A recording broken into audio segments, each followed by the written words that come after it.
forever. Solidarity forever. Solidarity forever.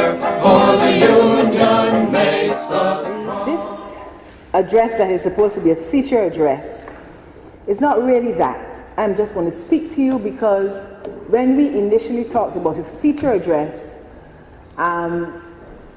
there were not certain things, certain developments in train at that point in time.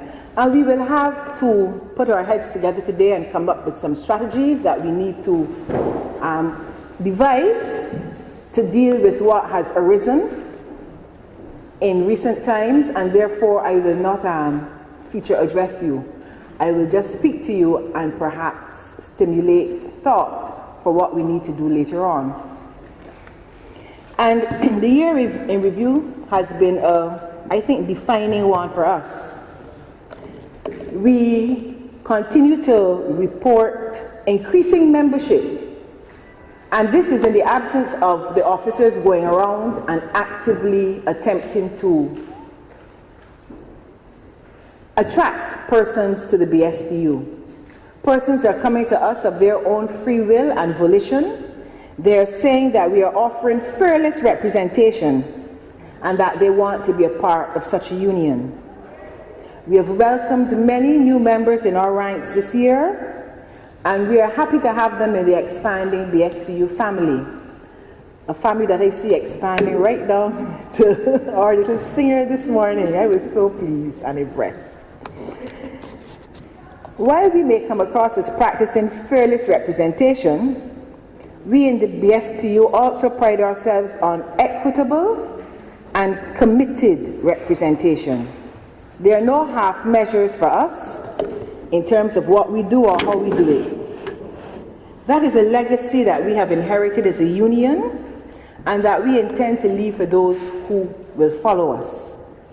That is the example that we try to set to our members as we defend their interests when the circumstances dictate, and as they need to defend their interests too, as circumstances dictate.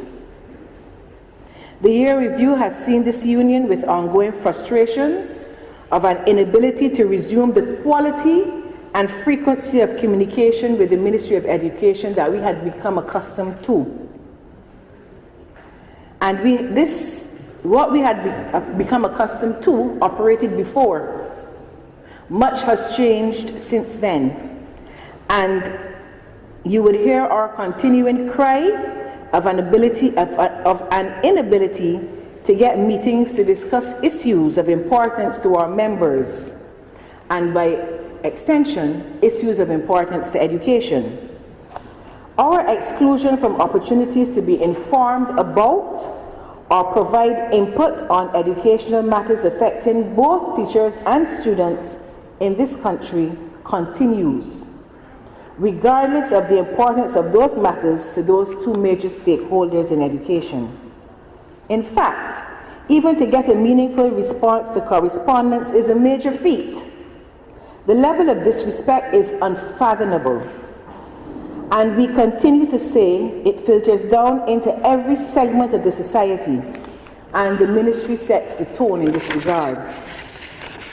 The disregard shown to teachers and their unions has seen us constantly having resort to the threat of industrial action to evoke some level of response from the ministry. Whether it is to have serious attention paid to environmental issues at schools, to draw attention to and evoke action on violence in schools, or to address our concerns with CXC. On the point of environmental issues, let me state emphatically that the problems at Commermere are not over.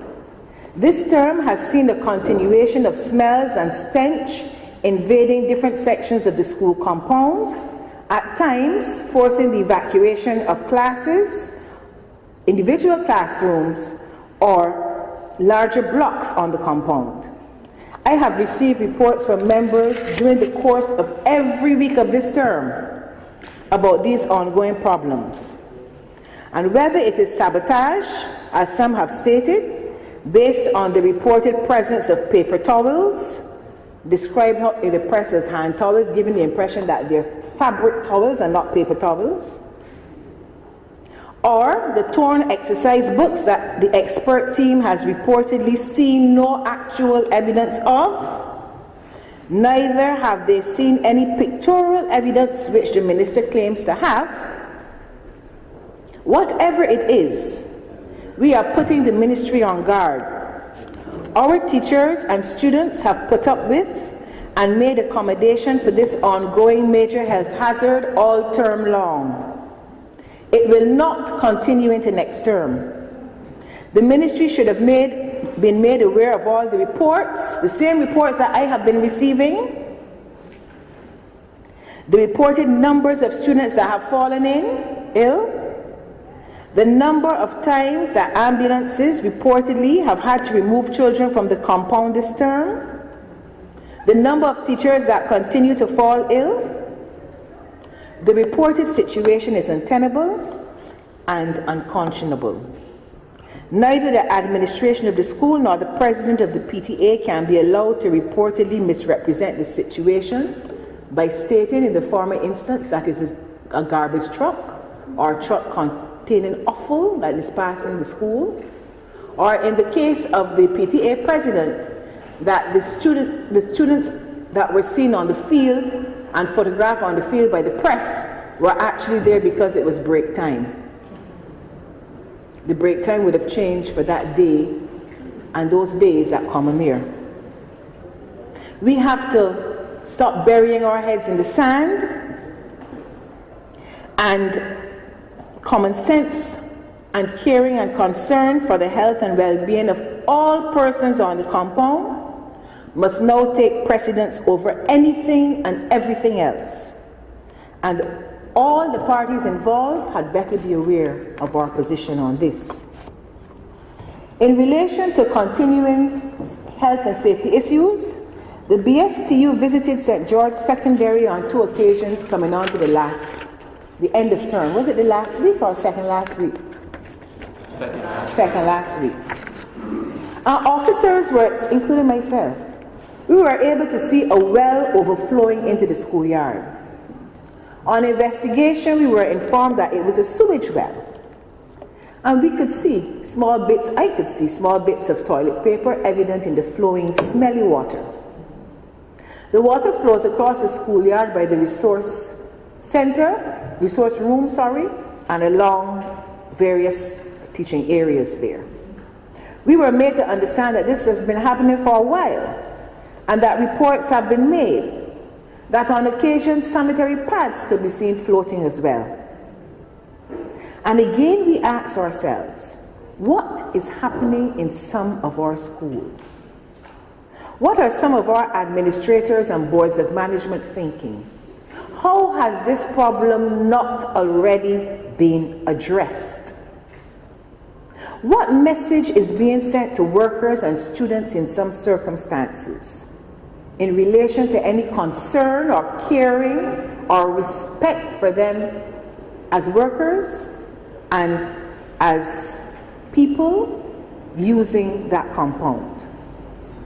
And then, when these people turn to the union for help, what do administrators and ministry officials and boards of management expect the union to do? And when we have to act, then why is their reaction a hostile one? The union is presently in the process of writing to the ministry in relation to this and serious ongoing concerns at the school as they relate to student-on-student violence and student-on-teacher attacks, both of a physical and verbal nature. The teachers there at those meetings are exposed to some of the most horrendous comments that children can make to adults.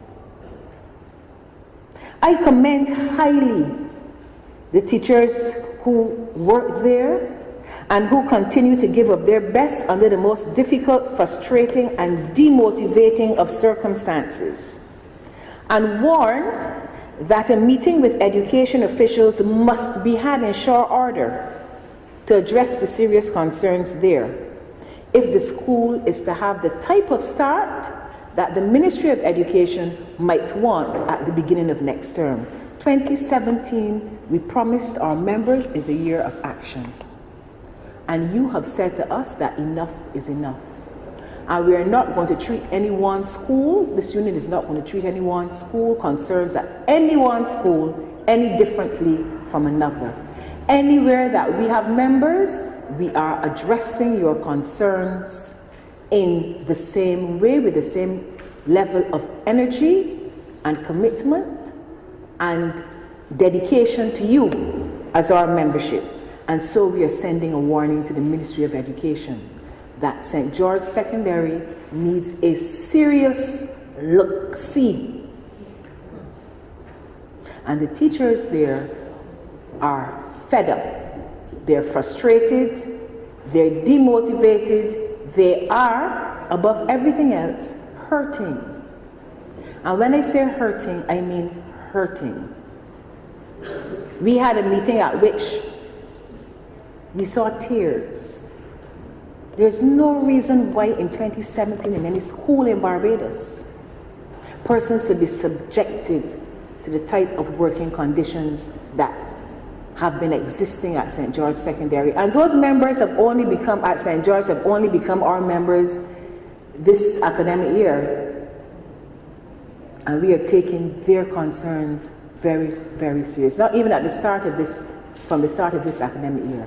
But we are working with them because no teacher in this country should have to put up with what the teachers at that school are putting up with.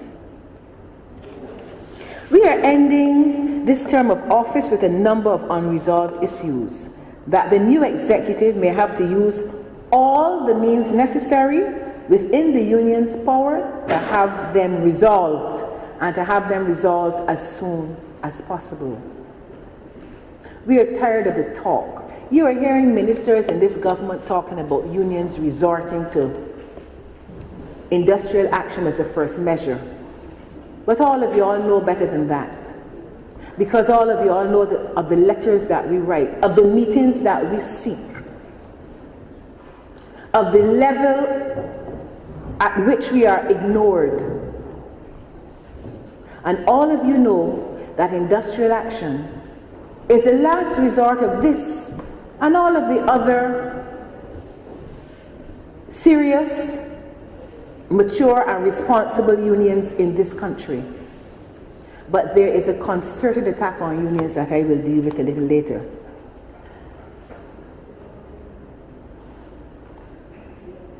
Related to these outstanding matters is the disrespect shown by some boards in the country, some boards of management, not all.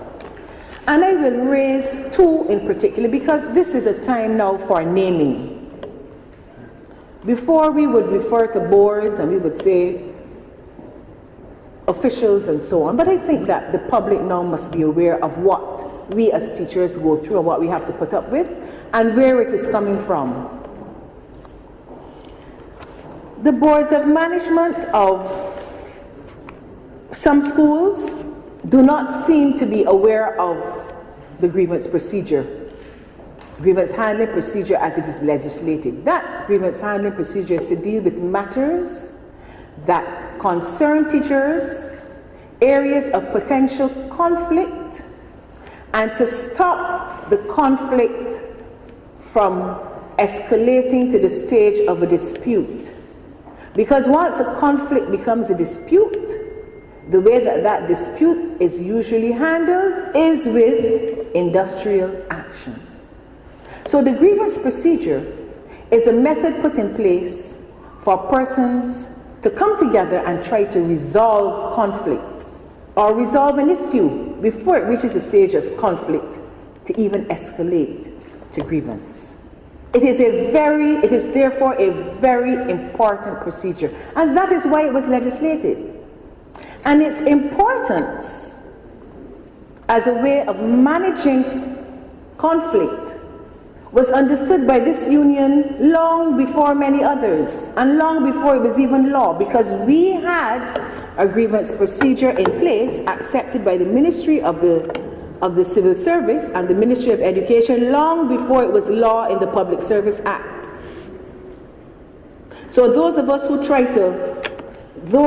out there who try to accuse us of acting irresponsibly and seeking to use industrial action first have no knowledge or are being disingenuous when they do not examine the facts and examine our history and examine the modus operandi of the BSTU. The boards of management do not understand the laws pertaining to the grievance procedure. And we have had 2 boards of management at the St. Michael's School and at the Combermere School who have demonstrated that they do not understand how the procedure works in the law, and they do not understand its significance in managing conflict.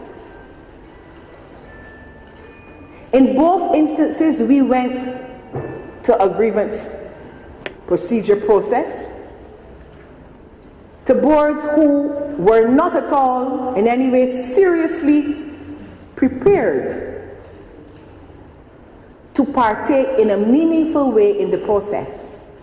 They came totally, in the case of St. Michael's School, they then wanted us to put questions to them that they then wanted the opportunity to go away and come back to us to research.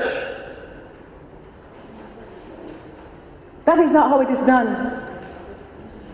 And we had written to them outlining our areas of concern in both instances, questions that we wanted answered, and in both instances they came unprepared to deal with the matter, unprepared to answer any questions that the unions had to ask of them. And they are the persons responsible. They are the agents of the employer, of the Ministry of Education. They are supposed to be handling the concerns of the school on behalf of the ministry. And that is the approach that they're bringing to the management of the school. And we ask ourselves why education is in crisis. But then, as if that is not bad enough, we take it to the level of the ministry itself. And at the level of the ministry itself,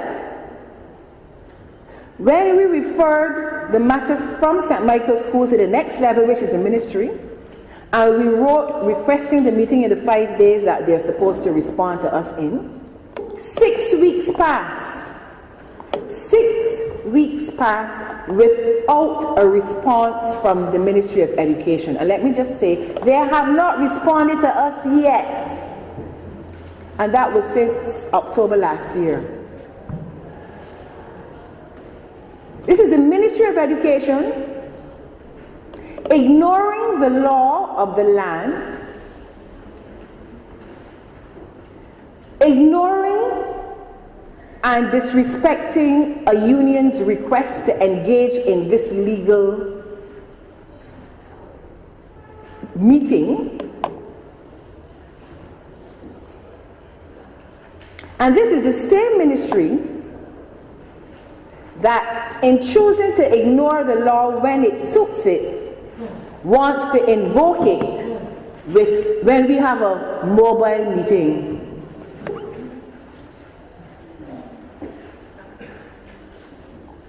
And we say, no, that can't happen. If we are adhering to the law, we have to adhere to it in all of its facets and in all of its circumstances. We have had to pass that grievance on to the PS Ministry of the Civil Service since November. It has not been handled yet because for the majority of the interim period, the PS Ministry of the Civil Service has been waiting on information from the Ministry of Education. And yet when we are forced to take action because they're disrespecting us as a union, they're disrespecting the concerns of our members, When they force us to take action, they then want to turn around and penalize us, even though they're the cause of the action that we take.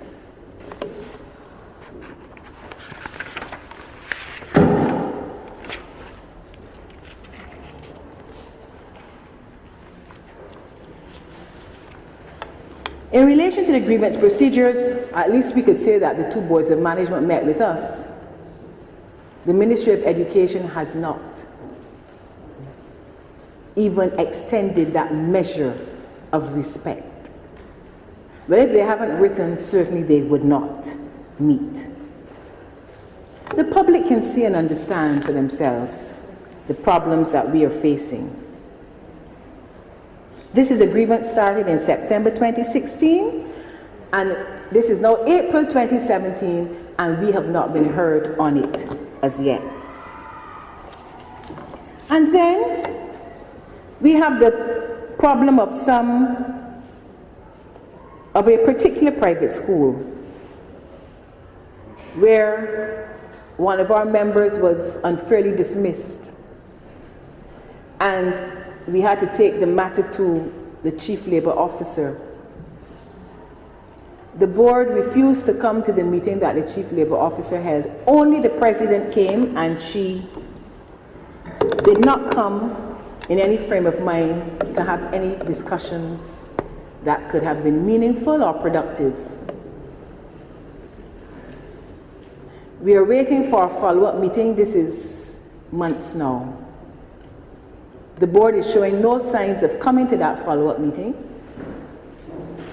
And the message that must be sent here is that our taxpayers' money is being used as subventions for some of these private schools. And therefore the ministry has to pay close attention to what they are contributing to when they make their financial contributions.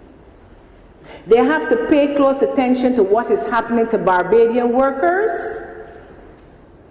in institutions that they're assisting to finance. We cannot have employers flouting the laws of the land, flouting institutions set up to ensure that workers in this country are not unfared. And this is exactly what is happening at the BACLD, otherwise known as the Learning Center. You would know it as the Learning Center. Those are some of the issues that remain unresolved as far as this union is concerned. And then we come to CXC, and you all know the story. You all have felt and responded to the disrespect in the letter of March this year that sought to threaten you with misconduct of a serious nature if you refuse to do something that falls outside of your job description. It's not misconduct of a serious nature when the ministry refuses to adhere to the law as it relates to a grievance handling procedure. But it is misconduct of a serious nature when you are threatened, or rather when you react to a threat made to you as a way of forcing you to do something that you have no responsibility in the law or otherwise to do. You demanded that action be taken, that there be a move away from words and letters to the ministry, and you demanded that we do something to let the ministry know that we would tolerate the disrespect no longer. We had a wonderful and successful march that galvanized the spirits of close to 300 BSTU members and re-energized the bonds and commitment to the BSTU. And I want to thank all of the shop stewards for their hard work in getting the membership out. And I take the opportunity here to remind you, regardless of the threats that you are seeing and hearing, all members have to stick by your agreement. no correction, no forward submission of grades of CXC's work at any level, CSEC, CCSLC, or CAPE. When we did our march, we knew that the law existed, that salaries could be docked for strike action. Our march was not a strike. If we intended to strike, as Sister Tony said very eloquently, we would have done it at a time that would have had greater effect. We had a meeting to draw attention to the public of Barbados to the various forms of disrespect that we were suffering as a union. And the best way to have that meeting and to get our matters across to the public was to take it to the public. We couldn't have it in a confined space like this. And so we had a meeting en mouvement, the French would say, a moving meeting that the public would have been exposed to. But we knew that the possibility existed that there might have been threats. That didn't deter us. We had our meeting regardless. But as the press is here, I want to ask you, they want to deduct our salaries for a day for having a march of protest that was caused by their disrespect. Who is paying you for all the vacation classes that you all are having this vacation? That you've taken, some of you wouldn't even take a day away from to attend the AGM. Who is paying you for that? For those classes that you are having free of cost to help students finish those same CXC SBAs. Who is paying you? Which of the profession works in their holidays? Free of cost. Giving of their time? Free of cost. Who is paying you for the free of cost weekend classes and after school classes with your students? For your work with the Key Club, Interact Club, Literary and Debating Society, language clubs, all the extracurricular activities you engage in. For the lunches, the uniforms, the shoes, the books, the tours, the paper to print the same SBAs on, your ink, markers. Who is paying you for all of that? Who is paying you? Who is appreciative of this? We do all of this because we teachers are more interested in the quote-unquote poor children than the persons who like to portray us differently at so many levels. A day's pay cannot faze us or scare us, and those threats will not deter us from doing what we are forced to do to demand respect and consideration like any other workers in Barbados. And we will fight the efforts to deduct our monies. The ministry means that this teacher trade union is not to meet. Under this dispensation that has forced so many meetings because of mishandling or ignoring of teachers' problems and concerns, they have responded to every meeting that we have written to them, informing them about. Every single meeting that this union has had, they have said that they are treating it as industrial action. When the present chief education officer used to hold meetings with the BUT, nobody in the position that she now holds was writing her and telling her that those meetings would be seen as industrial action. When the present Minister of Education was holding, he said that he was holding meetings after 4 o'clock. Well, perhaps because he has said it. But I know that BUT members have told me, some of whom are now in our union, that they know of meetings at the Bethel Auditorium, at Gymnasium, at Mary Hill, at many other places that did not, at Solidarity House, at the Steel Shed. I remember the one in the Steel Shed, 1986, just like a week before elections, for salary increases that the then minister was demanding of a government a week before he went into elections. That meeting was a 9 o'clock meeting. All of those other places that I have told you about, the members of the BUT have told me did not occur after 4 o'clock. So I am not disputing that he held 4 o'clock meetings, but we know of other meetings that he held that were not 4 o'clock meetings. And I want to know if they were seen as industrial action. There is a concerted attempt, as I said before, to undermine unions in this country, to break the backs of unions. We saw the distasteful matter related to Brother Akani McDowell and his re-election. We saw the political interference that is occurring in trade unions in this country that has, on a level that has never happened before. We see an attempt to instill fear in the hearts and minds of members and to break the backs of the unions. But we are not fearful, and our backs cannot be broken. As a union, they are saying that we cannot respond to the needs of our members in an appropriate manner and at a time frame that is convenient for our membership.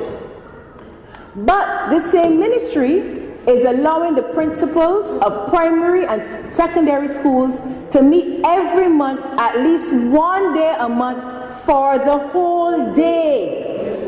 The whole day.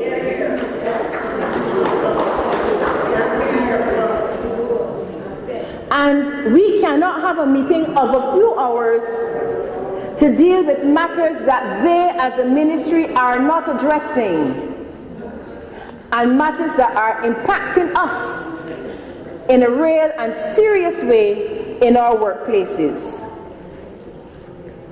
Well, we in the BSTU will have to strategize on that as well, because it cannot continue to be one set of laws for the Medes and another set for the Persians.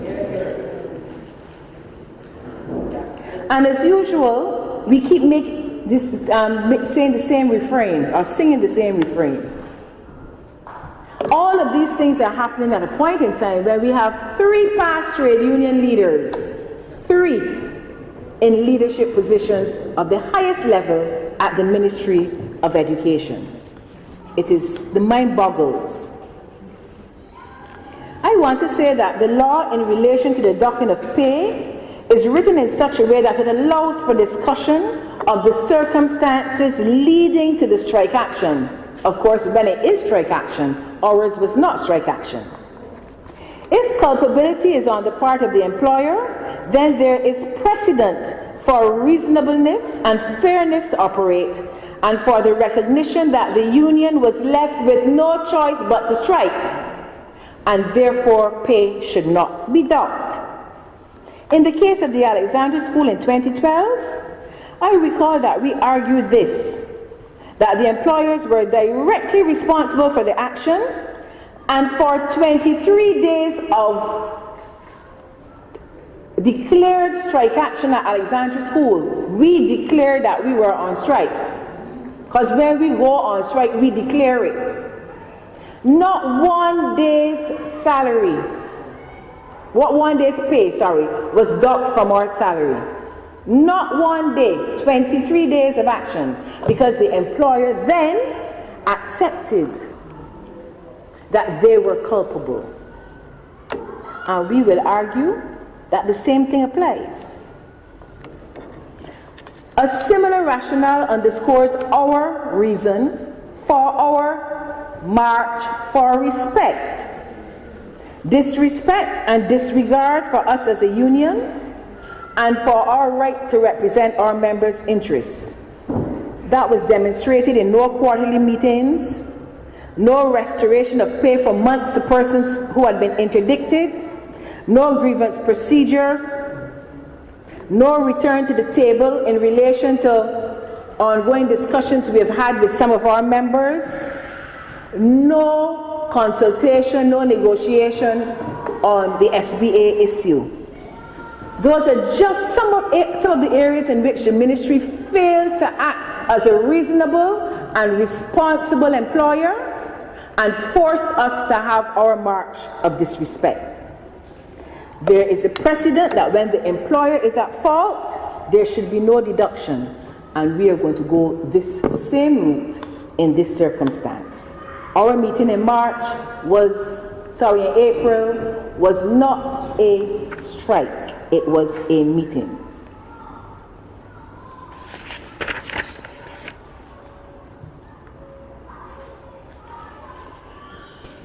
Now, the minister said that in the newspaper here recently, I think the day before, that as a teacher and as a trade union leader, he had his salary, he had deductions made from his salary for taking part in,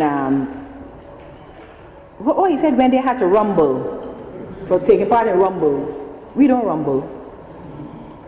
But I issue a challenge to the minister today to provide the dates of the occasions on which this salary had been docked for attending which meetings as a teacher, and even more significantly, for the pay being docked for attending meetings as a union leader, or for rumbling as a union leader when this government has signed ILO Convention 135 that protects trade union leaders. This is the first time, with the docking of pay of Brother Pedro and the other officers in that union, that I am aware of that any union leader has had to suffer as a result of carrying out his or her responsibilities as a trade union leader. And this is happening under the administration of the Ministry of Education that is led by a former trade union leader. I want him to tell us when his salary was docked, how many times, and what circumstances, under what circumstances it was docked. The minister referred to me as the Pied Piper of Hamelin. No, I had to seek guidance on this. I sought guidance on one of our more well-known and illustrious English teachers. I sought guidance from a visiting professor of English at a North American university, and I sought guidance from my son in looking at this story of the Pied Piper of Hamelin. And when we were finished analyzing this story, I have to thank the minister, because in the version of the story that is most common and well known, the Pied Piper freed a village from a scourge of rats, an infestation of vermin, an affliction to the village. Now, I don't know who the minister had in mind in using this story and the metaphor of rats in the story. I really don't know who he would be referring to as rats. I shudder to think. But my son helped me there. He said, "Mommy, the rats are the SBAs."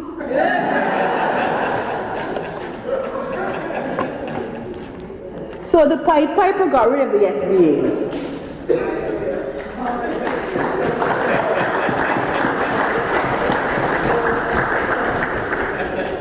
But the story also highlights the deception, the greed, the selfishness, the lack of honor and integrity, the lies of the mayor, who, having made a contract with the Pied Piper, refused to live up to the terms of the contract.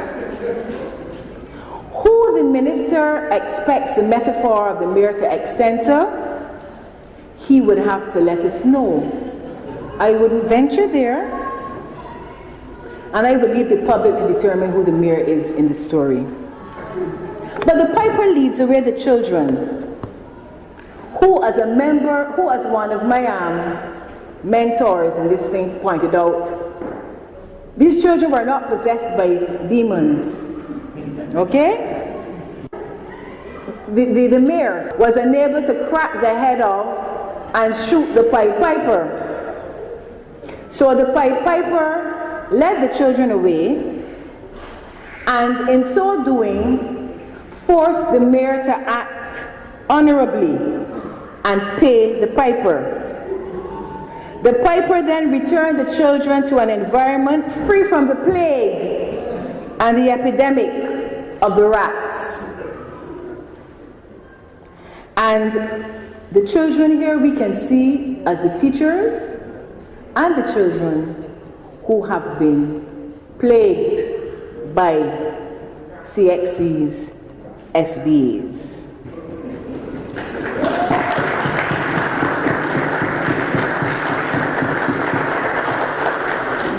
And so the Pied Piper has done commendable work and exposed greed, lies, deception, and a lack of honor in the process.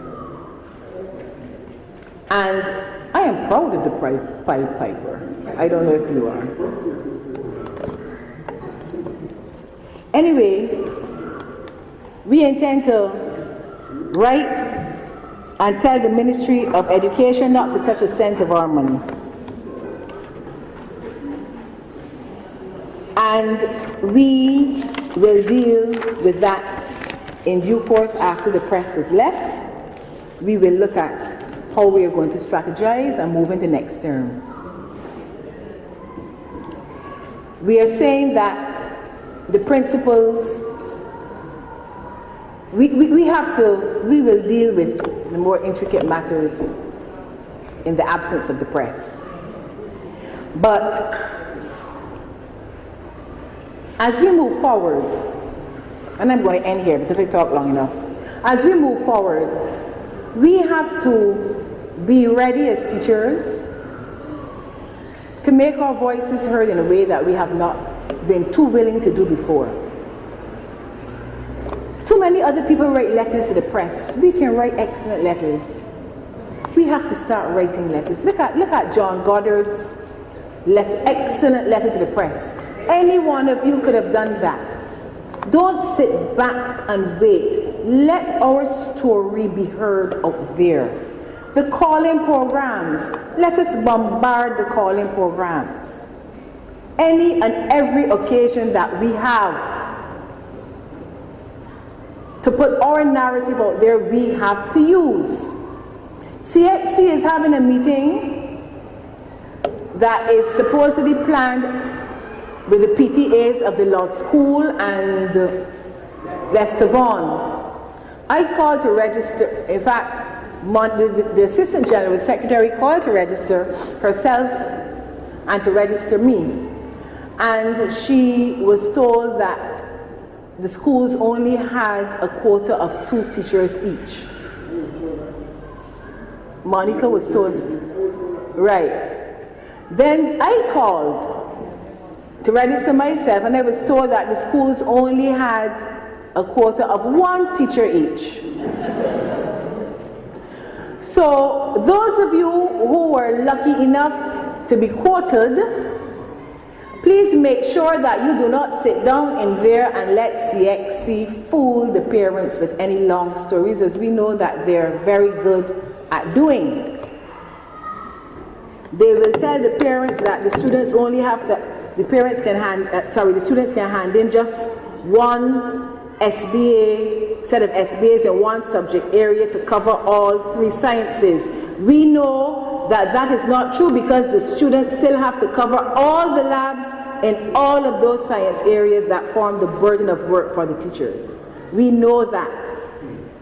Do not let them sit down or stand up or however they will address the audience.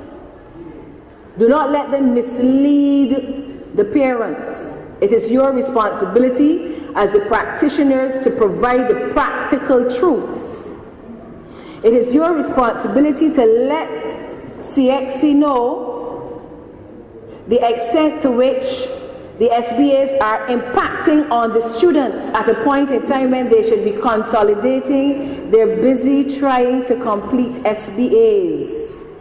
All know when and if your vacation classes are in session, they should be in session of practicing how to answer questions. You are now trying to help children finish SBAs. At a point in time that you should be revising, you're trying to help children finish SBAs. They are overwhelmed. We had reports from teachers that children are staying home from school. At this vital point in time, they're staying home from school to finish SBAs. Some of them, not having finished the SBA, of course, are not turning up to exams. Or having expended all of their energies with the SBAs, have not felt secure enough in their revision to attend exams. This is unconscionable. Parents have been telling me too that their children are falling physically ill from the stress. Up to yesterday, a parent called me and said that to me, that the children are falling physically ill from the stress of the SBAs. And so you have to make that known as you go out there, as you write your letters, as you call into the radio programs. 2017 is a year that, as I said, the last year has been a defining one. And 2017 is a year of action. If we do not dig our heels in and decide that we will get muddy and we are willing to make the sacrifices that we need to make, then we will have to consider ourselves doomed. We see the forces are against us. We see the ministry is uncaring and disrespectful. We see that they're in collusion with CXC. Some people don't like me to use that collusion word, but that is the only word I can use for what is happening at that level. We see that there's a strong anti-teacher sentiment in the public. So all we really have is ourselves and our union. And I hope that you're very cognizant of that fact. And therefore, you as a union have to decide on the paths that we will take, and you as a union, you have to decide that you're ready, you're willing, and you're able to build strength through unity. BSTU. I thank you.